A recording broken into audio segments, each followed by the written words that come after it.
안녕하세요. 서울아산병원 이비인후과 교수 안주호입니다. 이번 시간에는 여가잡음, 즉 리크레이셔널 노이즈로 인한 청소년기 소음성 난청의 원인과 예방에 관해서 말씀드리도록 하겠습니다.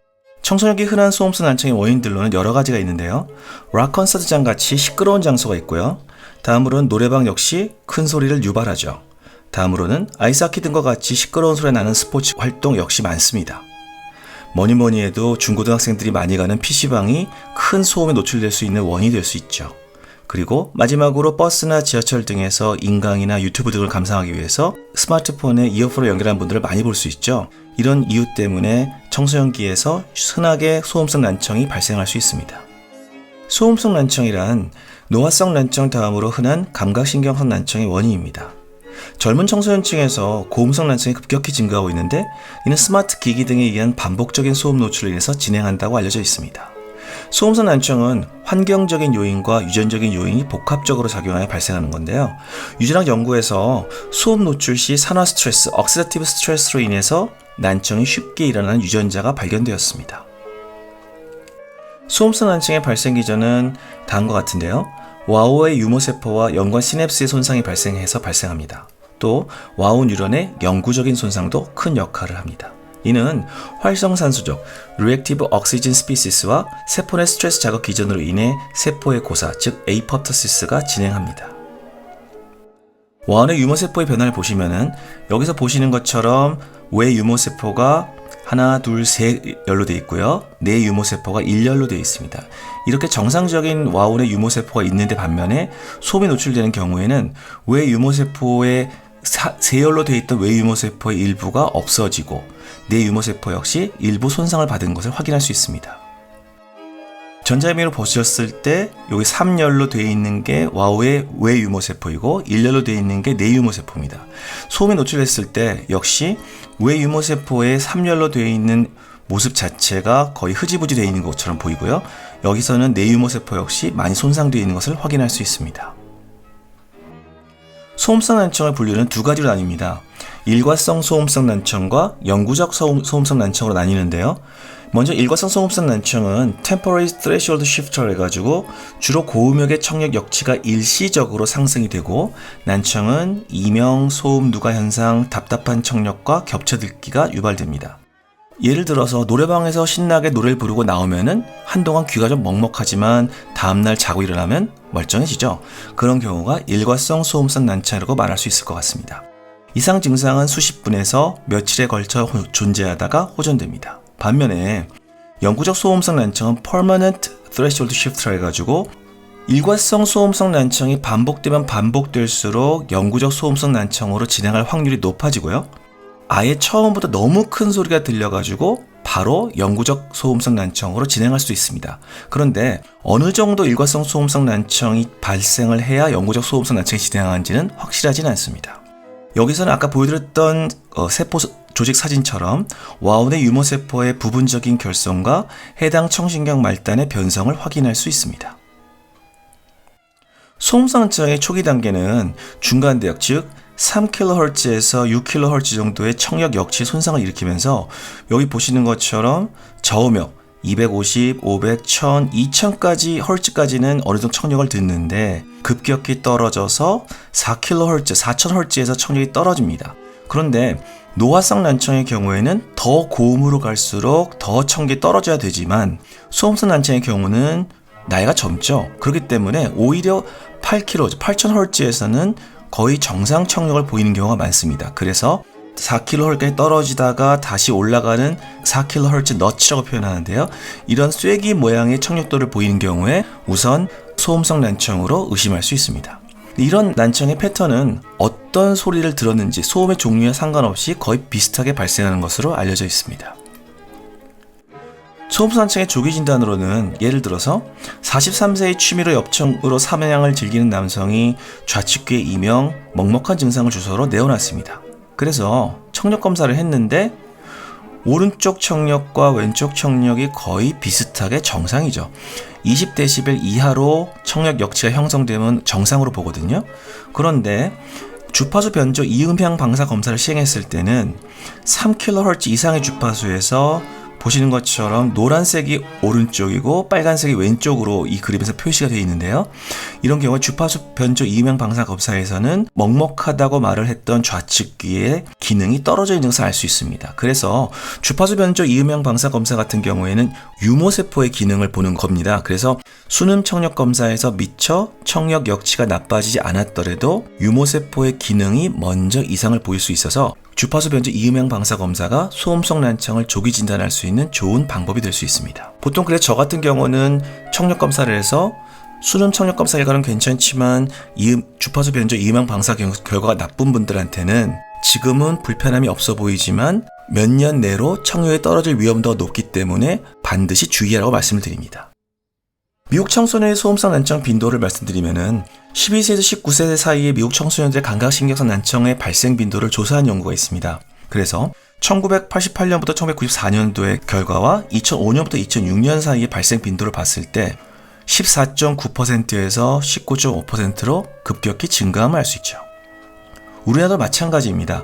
우리나라에서 조사했던 중학생과 고등학생들의 소음성 난청 빈도를 조사한 건데요. 여기서 보시다시피 어떤 종류의 히어링 러스, 그 다음에 하이 프리퀀시는 3, 4, 6, 8kHz에서 난청을 의미하고요. SF, 이건 스피치 프리퀀시라고 해서 주로 대화가 이루어지는 영역의 난청을 의미합니다. 보시면은 그러한 하이 프리퀀시와 스피치 프리퀀시의 난청을 더한 17.2%의 중고등학생에서 난청을 동반하고 있어서 우리나라 청소년 역시 굉장히 소음성 난청 빈도가 높음을 알 수 있습니다. 스포츠 레저 활동 중 소음 노출이 심각하죠. 약 80.9%의 청소년이 최소한 한 번 이상 강한 소음을 동반하는 스포츠 레저 활동을 경험하고 청소년의 90.9%, 대부분이라고 할 수 있겠죠. 이런 대부분의 청소년들은 이어폰을 사용하여 음악을 듣습니다.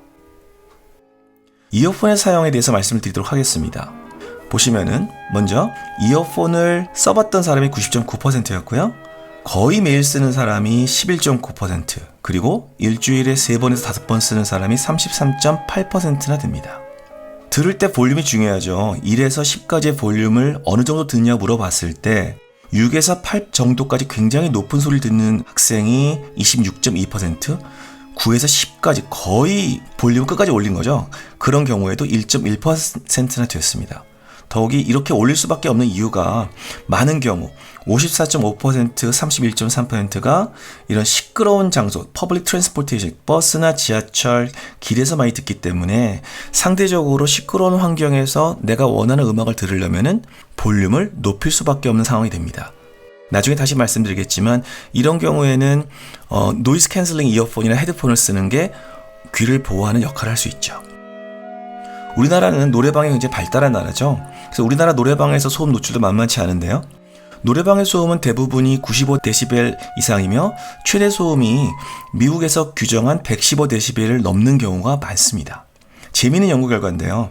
한 명이 부를 때, 그 다음에 두 명이 부를 때, 세 명이 부를 때, 역시 여러 명이 부를 때가 더 큰 소음에 노출되는 건 당연하겠죠.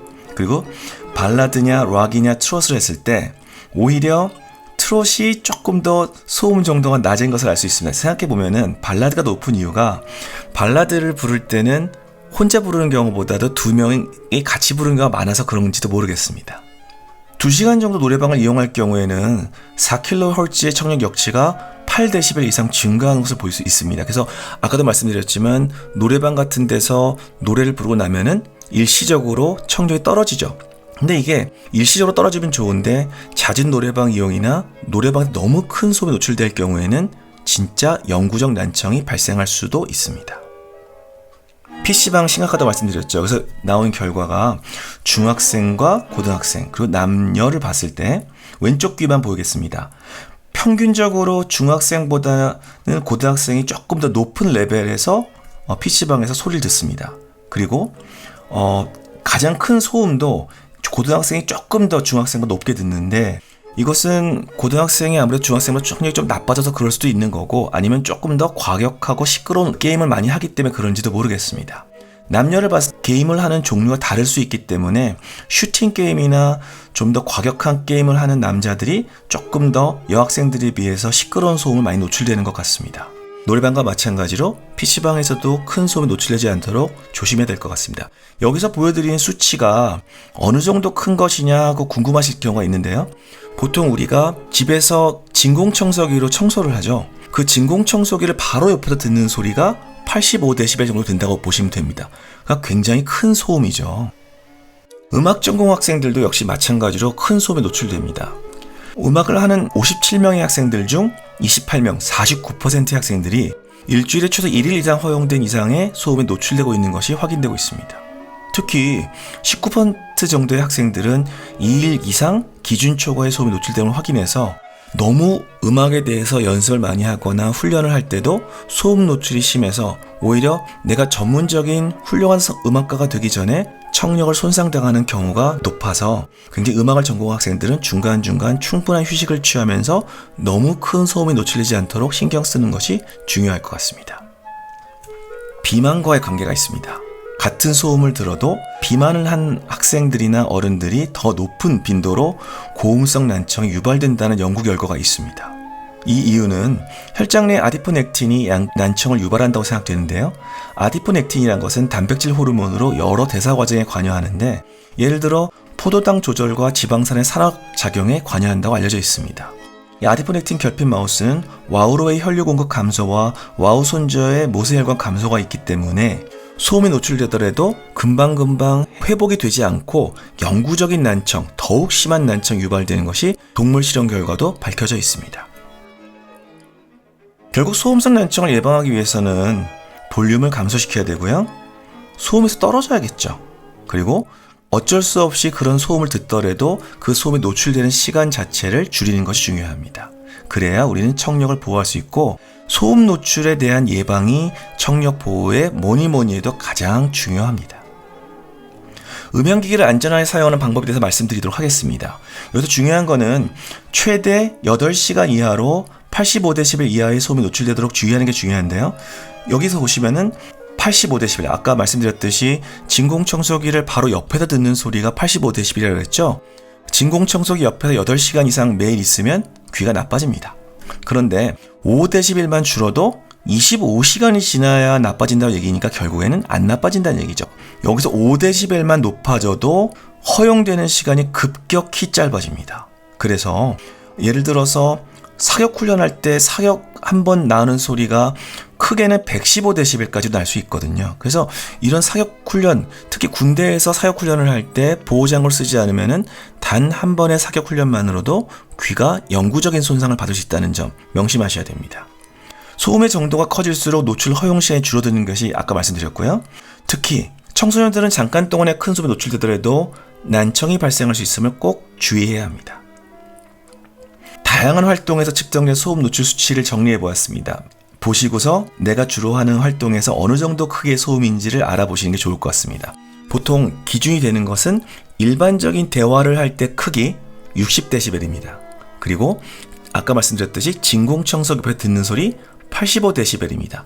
그 두 개를 기준으로 내가 주어진 환경이 얼마만큼 시끄러운지를 대략 보시면 좋고요. 요새는 스마트폰 기능 자체가 내가 지금 있는 환경이 얼마만큼 시끄러운지를 측정할 수 있는 애플리케이션이 있기 때문에 얼마든지 지금 내가 시끄러운 곳에 있는지 조용한 곳에 있는지를 알 수 있습니다. 재미있는 거는 나이트클럽 같은 경우에는 평균 110dB이죠. 그런데 아까 앞에 슬라이드를 보여드리면은 110dB인 경우에는 1분 30초만 돼도 청력이 나빠진다고 합니다. 그럼 나이트클럽에서 1분 30초만 춤을 춰야 될까요? 그건 아니죠. 그러니까 그만큼 나이트클럽에서는 특히 시끄러운 스피커 옆에는 안 가는 것이 중요한 겁니다. 소음 노출의 예방 역시 중요한데요. 음향기기의 볼륨을 낮추는 것이 우선적으로 중요하고요. 귓구멍에 꼭 맞는 이어폰, 그러니까 이어폰을 통해서 외부 소리가 새어 들어가면 결국엔 외부 소리가 방해하기 때문에 내가 듣고자 하는 음악을 크게 키울 수밖에 없죠. 그래서 꼭 맞는 이어폰을 사용해서 작은 볼륨으로도 음악을 들을 수 있도록 하는 게 중요하고요. 지하철, 비행기 등 소음이 심한 장소에서는 꼭 노이즈 캔슬링 이어폰 혹은 헤드폰을 착용하는 게 좋습니다. 또한 스마트폰 앱 등을 이용해서 주변 소음이 얼마만큼 시끄러운 장소에 있는지를 측정하는 것이 중요하고요. 시끄러운 환경에서의 활동은 하루 1시간 이내로 제한하는 것, 그리고 대형 스피커 등 시끄러운 장소 주변을 피하는 것이 중요합니다. 계속 강조하지만 시끄러운 장소라면은 귀마개를 착용하는 게 중요하고, 저도 예를 들어서 수술을 할 때는 굉장히 시끄러운 소음이 날 수 있거든요. 그러니까 저는 수술을 할 때는 너무 큰 소리는 들어가지 않도록 귀마개를 쓰고 수술을 합니다. 정기적으로 청력 상태를 검사해서 관리하는 게 필요합니다. 올바른 귀마개 사용법이 중요하겠죠. 그때그때 상황에 맞는 적절한 귀마개 종류가 굉장히 많거든요. 그래서 여러 가지 종류의 귀마개를 착용하는 방법이 있고요. 이때 고려해야 될 사항으로는 주변이 얼마나 시끄러운지, 그리고 내가 귀마개를 너무 아무것도 못 듣게 만들면 옆에 사람과 어느 정도 대화가 필요한데 대화 자체가 안 되면 업무를 못하거나 공부를 못할 수도 있죠. 그러니까 대화의 필요 여부나 경고 시그널, 특히 길을 걷다가 자동차 경적 소리를 놓치면 안 되는 경우가 있으니까 그 정도를 들어야 되는지에 따라서 적절한 귀마개를 선택하는 것이 중요합니다. 아마존 같은 온라인 상품몰을 보시면 다양한 종류의 귀를 보호할 수 있는 장치가 소개되어 있는데요. 가격을 보시면 아시겠지만 생각보다 상당히 저렴합니다. 한 2만원에서 3만원 정도면은 상당히 쓸만한 귀마개를 구할 수 있는데, 여기서 보는 귀마개란 거는 너무 나한테 과도한 소리는 걸러주는 귀마개입니다. 그래서 어느 정도 이상의 소리는 들을 수 있기 때문에 귀를 꽉 막는 귀마개가 아니거든요. 그래서 이 정도 귀마개를 쓰면은 정말로 내가 실생활에서 필요하고 놓치지 않을 소리는 들으면서 효과적으로 내 귀를 망가뜨릴 정도의 큰 소음에는 노출되지 않도록 할 수 있는 기능이 있습니다. 그래서 이런 데를 좀 사이트를 가셔서 필요하면 귀마개를 주문해서 사용하시는 것이 좋을 것 같습니다. 대한청각학회에서는 소음성 난청의 진단과 예방에 대해서 알기 쉽게 표를 만들었습니다. 여기서 보시다시피 10dB부터 각 소리의 크기별로 각 소리가 어느 정도 크기의 소리인지를 보여주는 표를 만들었습니다. 아까 말씀드렸듯이 일반적인 대화는 60dB이고 헤어드라이어 같은 경우는 90dB, 굉장히 크죠. 헤어드라이어도 오래 쓰면 안 됩니다. 그래서 이런 걸 착용해 보면은 아까 보여드렸던 표와 연결을 시켜서 이런 큰 소음이 나는 기기나 장소에 있을 때는 내가 어느 정도 나를 조심하고 피해야 되는지를 아시기 좋고요. 60 법칙이라는 게 있습니다. 그래서 이어폰을 쓸 때는 전체 기기의 볼륨의 60% 미만으로 하루에 쓰더라도 60분 미만으로 사용하게 되면 청력을 절대 나쁘지 않게 오랫동안 쓸 수 있는 좋은 방식입니다. 그래서 60 법칙을 꼭 숙지하시는 게 좋을 것 같습니다. 이상의 내용을 정리드리도록 하겠습니다. 레저 스포츠 활동이 증가함에 따라 이에 따른 청력 감소를 일으킬 수 있는 소음 노출의 예방에 관심을 기울여야 하고요. 지속적인 소음의 노출은 비가역적으로 청각기관에 손상을 일으키기 때문에 일단 난청 발생 후 효과적인 치료는 제한되어 있습니다. 그러니까 저희 이비인후과 의사들은 항상 소음성 난청에 대해서, 노화성 난청에 대해서는 예방이 중요하다고 강조하는 겁니다.